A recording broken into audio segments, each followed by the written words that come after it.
this is Mateus Canteri. I'm a professional musician here in Nashville, Tennessee, where playing hot chicken picking music is the only way to survive.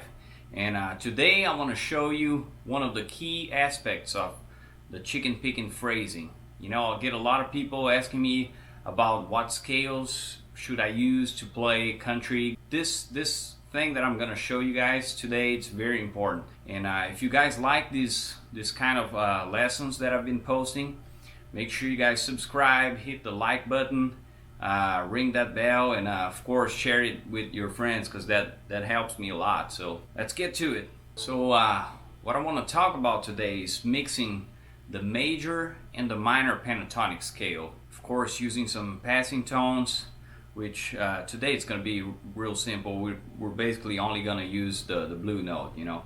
So I'm going to show you one lick that hopefully will be able to give you the idea of how to mix those two scales together and how to visualize, you know, those scales while you're playing, you know, without having to think too much. So what we're gonna do is we're gonna play a lick going up, you know, going from low to high using the major pentatonic scale, and then we're gonna go back with a lick using the minor pentatonic scale. So let's do that over A. So here's our root, and here's our major pentatonic lick. Very simple. It's a cliche. A lot of bluegrass players play this lick. And then we started on the root, and we also ended on the root. So that's where we're going to start our minor pentatonic lick. So we're going to start here on the root and then do. So combining those two, you have. So you have the major sound that's, you know, happy, and the other is more bluesy. This is something you're gonna work on mechanically. You're gonna, you know, memorize this, and also try to play this lick every way you can, starting on different strings. For example, you know, we can start using the open string here, the A. So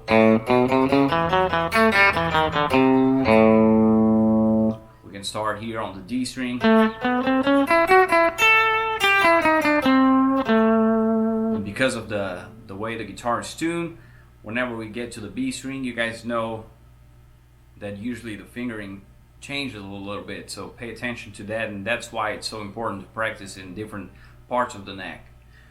You can also practice that lick starting with a different finger. For example, we can start on let's start on the E string, but instead of starting with our index finger, let's practice with the pinky. So, and then once you get here, you have two options. You can do this, or you can do this. And I would practice both, just because, you know, the more options you have, the less likely it is that you're going to be stuck, you know, while you're improvising or writing a song or whatever. You know, it's always good to have options. So,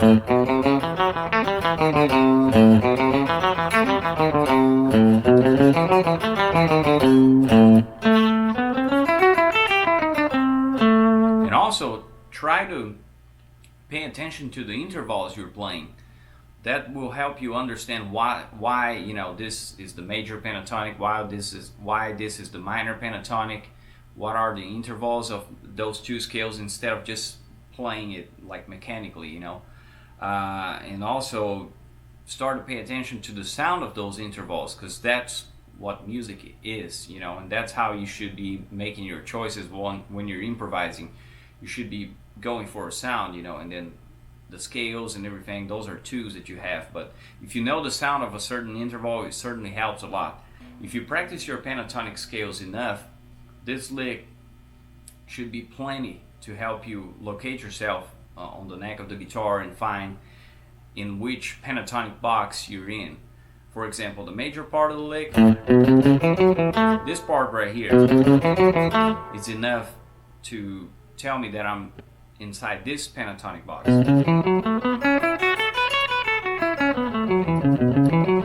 In case I want to keep going that way. And the minor part of the lick, clearly I'm inside this pentatonic box. And if you can't see that, that means you just haven't practiced your pentatonics enough. You know, you only have 5 boxes. Doesn't matter if you're talking about the major or the minor pentatonic, those are the same boxes, they're just in different places. So you should practice those boxes enough to the point where that little piece of information is enough to let you know where you are. And that might be, you know, a little easier over here, but once you start moving that lick, you know, to different parts of the neck, then it becomes a little harder. But for example, if I do this part of the lick here, this is enough to tell me that I'm inside this pentatonic box.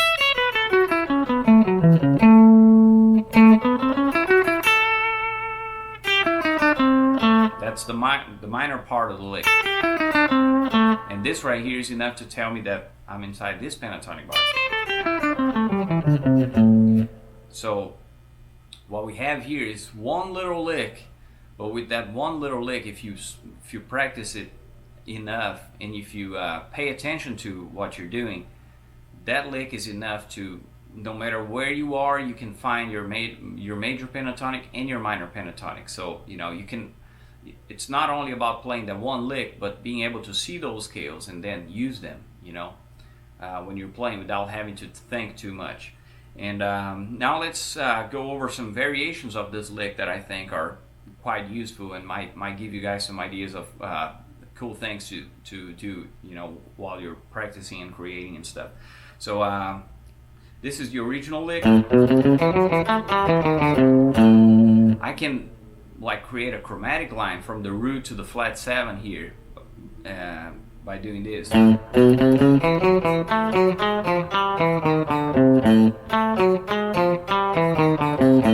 all of a sudden it sounds a bit more jazzy.